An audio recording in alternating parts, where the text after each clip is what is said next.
Assalamualaikum warahmatullahi wabarakatuh. Alhamdulillahirrabbilalamin. Assalatu wassalamu ala asrofil anbiya wal mursalin wa ala alihi rasulillahi ajmain. Yang terhormat Bapak Pembimbing Mata Kuliah Pengantar Bisnis, Bapak Dosen Dr. Husnul Fikri, SEMM. Perkenalkan, nama saya Juan Febrian dengan NIM 220304-320 dari Fakultas Ekonomi Bisnis, Prodi Manajemen, Universitas Muhammadiyah Riau. Pada kesempatan kali ini saya akan menyampaikan hasil dari tugas saya. Baiklah, saya akan membacakan tugas saya. Materi yang pertama berjudul pengertian bisnis dan ruang lingkup bisnis. Pengertian bisnis, jenis dan ruang lingkup bisnis. Bisnis adalah keseluruhan dari aspek kegiatan untuk menyalurkan barang-barang melalui saluran yang produktif, dimulai dari bahan yang mentah atau bahan baku sampai barang jadi atau siap pakai. Menurut para tokoh, salah satunya Kismono, pada tahun 2001, bisnis merupakan proses sosial yang dilakukan oleh setiap individu atau kelompok melalui proses penciptaan, pertukaran kebutuhan dan keinginan akan suatu produk tertentu dengan memiliki nilai atau memperoleh manfaat atau keuntungan. Menurut jenisnya, bisnis terbagi dalam 4 kelompok sebagai berikut. Yang pertama ada monopsi, yaitu keadaan saat satu pelaku usaha menguasai penerimaan pasokan atau menjadi pembeli tunggal atas barang dan jasa dalam suatu pasar komoditas. Yang kedua ada oligopoli, pasar di mana penawaran satu jenis barang dikuasai oleh beberapa perusahaan. Yang ketiga ada monopoli. Dari bahasa Yunani, monos satu dari polen, menjual, yang merupakan suatu bentuk pasar di mana hanya terdapat satu penjual yang menguasai pasar. Penentu harga pada pasar ini adalah seorang penjual atau sering disebut sebagai monopolis. Yang keempat ada oligopson, adalah keadaan di mana 2 atau lebih pelaku usaha menguasai penerimaan pasokan atau menjadi pembeli tunggal atas barang atau jasa dalam suatu pasar komoditas. Unsur-unsur penting dalam aktivitas ekonomi. Yang pertama ada manusia sebagai pengendali aktivitas ekonomi dan tenaga kerja. Yang kedua ada modal sebagai jalan awal untuk suatu aktivitas ekonomi. Yang ketiga ada material sebagai peralatan untuk membangun aktivitas ekonomi. Faktor pendukung dalam aktivitas ekonomi meliputi bahan baku.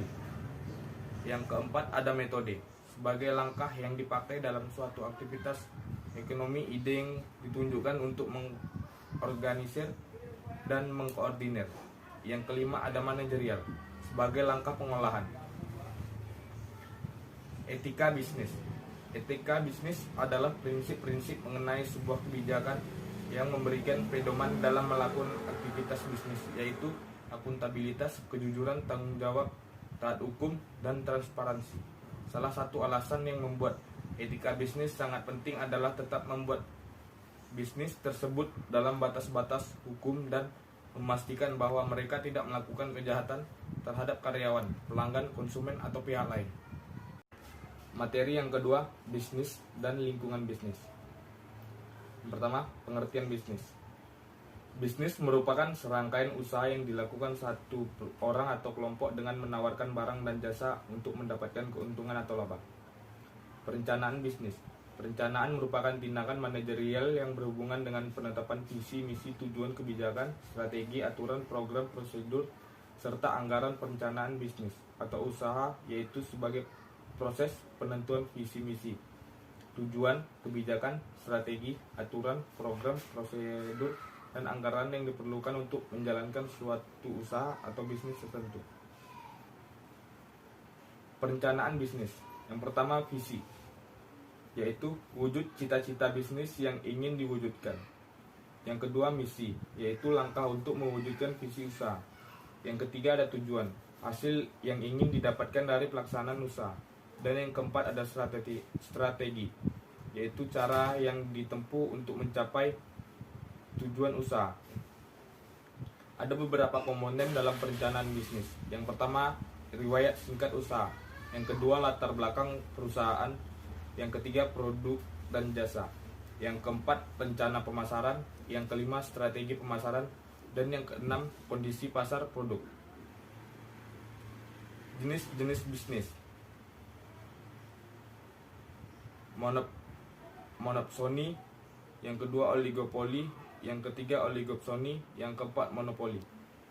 Fungsi rencana bisnis. Yang pertama, pedoman kerja. Rencana bisnis dapat membantu pengelola untuk melaksanakan kegiatan usaha sesuai keahlian dan kebutuhan kerja. Yang kedua, pedoman sumber daya. Dapat membantu pengelola dalam mengelola sumber daya agar efisien dan memperoleh keuntungan besar. Yang ketiga, pedoman manajemen.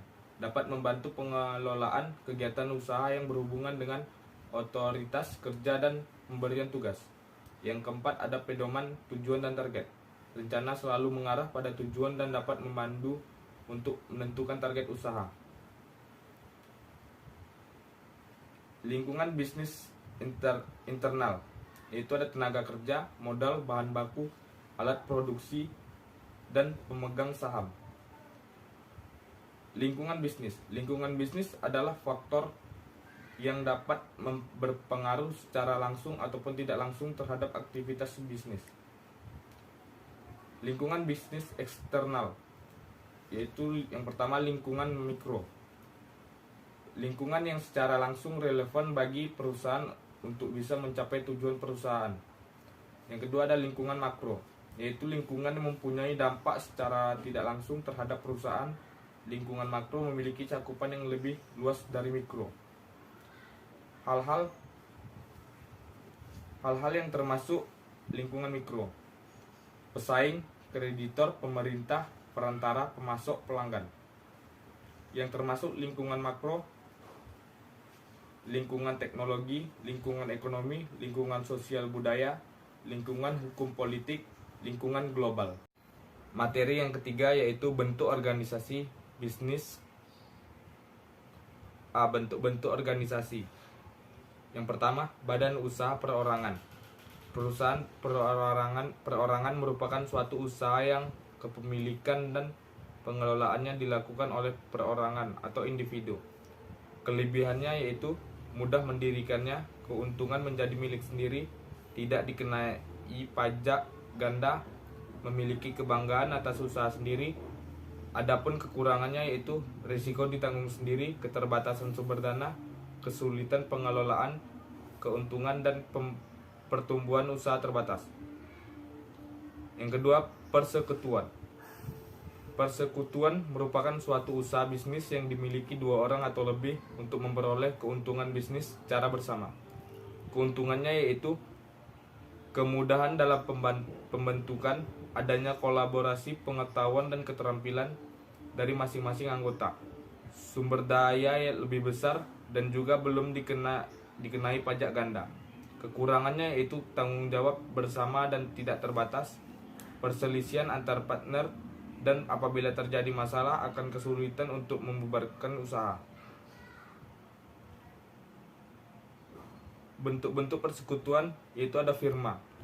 Ketentuan untuk dapat tersebut sebagai sebuah firma yaitu setiap anggota berhak menjadi pemimpin. Anggota tidak boleh memasukkan orang lain tanpa persetujuan anggota lain. Keanggotaan tidak dapat dipindahkan tangan, dan apabila kekayaan usaha tidak cukup maka kekayaan anggota sebagai jaminannya. Kelebihan firma adalah terdapat pembagian kerja di antara para anggota sehingga kemampuan manajemennya lebih baik. Pendirian relatif mudah karena tanpa akte pendirian. Kebutuhan modal dapat tercukupi karena penghimpun dana dari beberapa orang. Kekurangan firma: tanggung jawab pemilik tidak terbatas dan kepemilikannya pribadi menjadi jaminan bagi kewirausahaan. Kerugian yang disebabkan seorang anggota harus ditanggung bersama oleh anggota orang lain. Kelangsungan perusahaan tidak menentu. Yang kedua, persekutuan komanditer atau CV, Komanditer Venture Capital.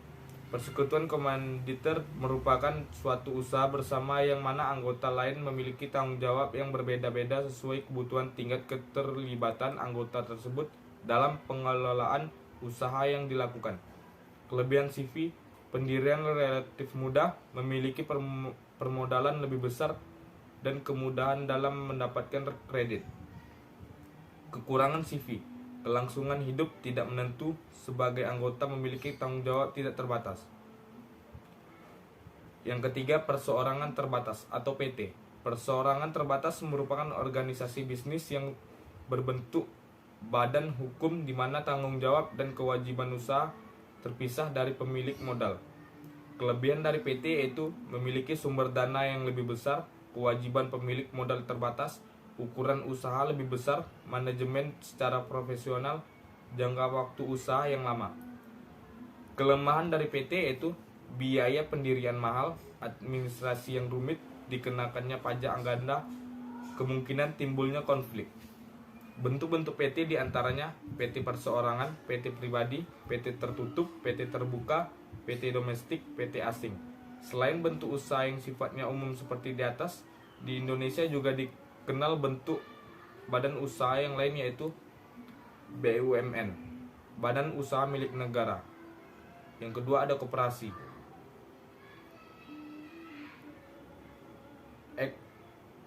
Ekspansi bisnis.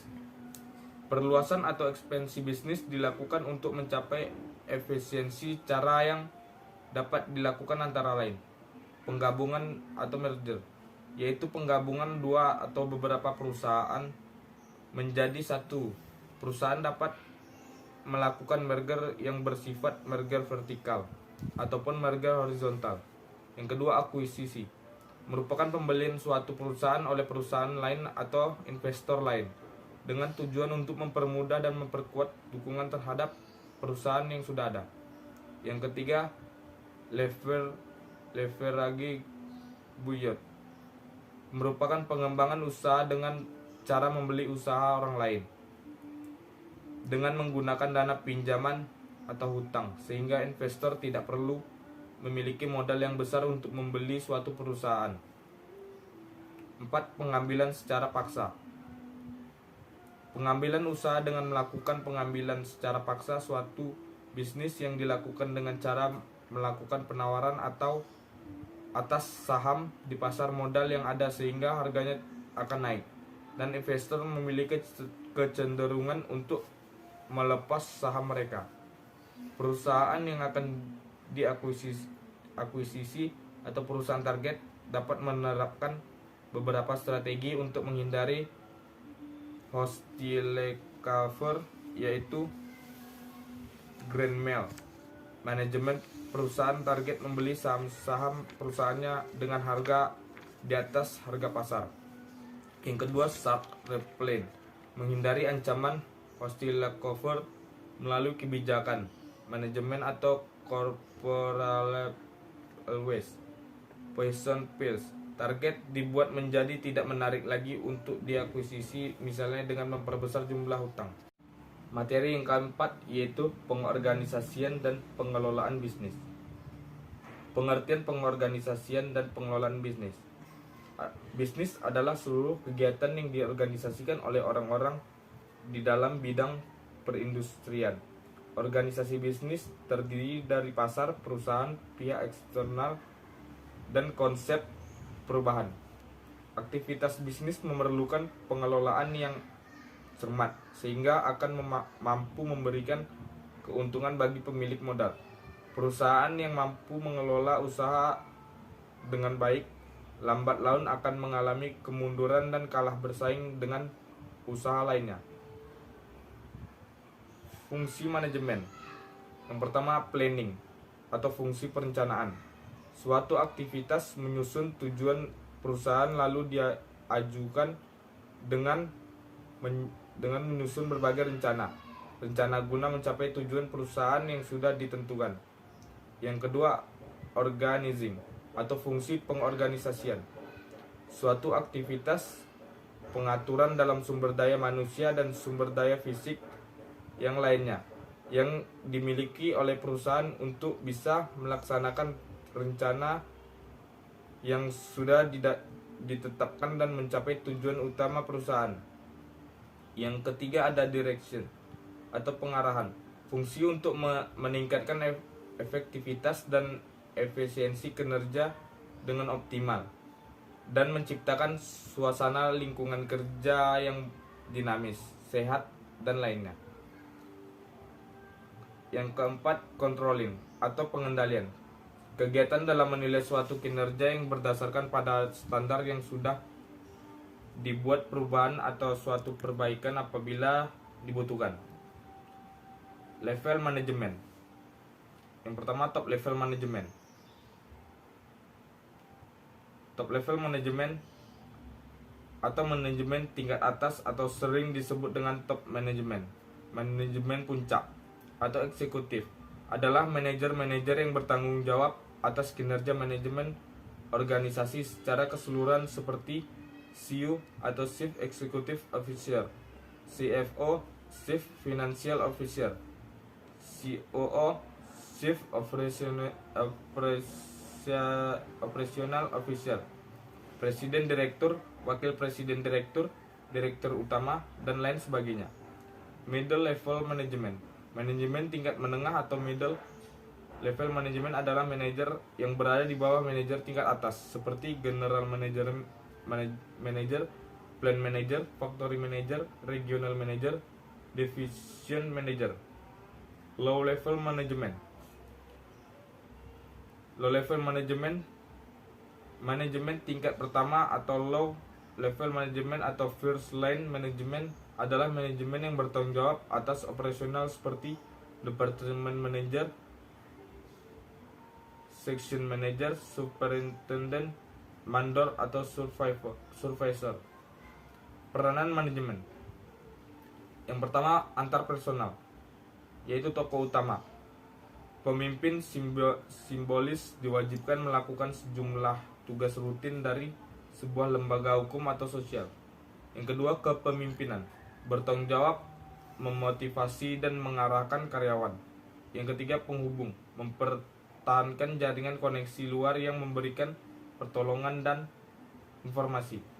Yang kedua, informasional, pemantau, penerima berbagai informasi, bertindak sebagai pusat saraf informasi internal dan eksternal organisasi. Yang kedua, penyebar, meneruskan informasi yang diterima dari orang luar atau karyawan lain kepada anggota organisasi. Yang ketiga, juru bicara, meneruskan informasi kepada orang luar mengenai rencana, kebijaksanaan, tindakan dan hasil organisasi, bertindak selaku ahli dalam industri organisasi. Yang ketiga, pengambilan keputusan. Yang pertama, kewirausahaan, mencari peluang dalam organisasi dan lingkungan serta memprakarsai proyek untuk membuat perubahan. Penyelesaian masalah, bertanggung jawab atas tindakan korektif ketika organisasi menghadapi gangguan penting yang tidak terduga. Pengalokasi sumber daya, membuat atau menyetujui keputusan organisasi yang signifikan. Negosiator, bertanggung jawab mewakili organisasi dalam negosiasi besar. Keterampilan manajemen, keterampilan konseptual, kemampuan dalam membuat konsep, ide, dan menyampaikan gagas untuk kemajuan perusahaan.